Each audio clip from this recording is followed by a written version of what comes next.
So, ayan guys, for today's video, i-open lang natin ang ating PayMaya or ang ating Maya app. So, make sure guys na meron kayong fund or may balance kayo dito sa inyong Maya wallet para makapag-load tayo gamit ang ating account. And ayan guys, pagka-login mula dito sa pinakang homepage guys, itap nyo lang dito yung load.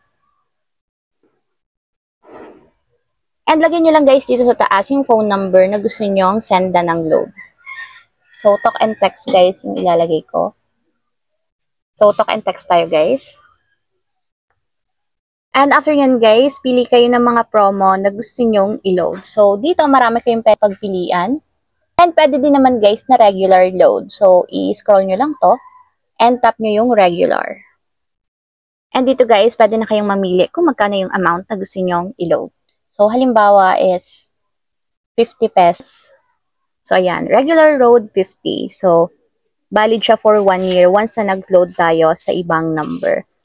So, ayan guys. Kapag nag-load tayo ng 50 pesos, 50 din yung malala sa ating Maya wallet. So, ito yung phone number na pagsasenda natin.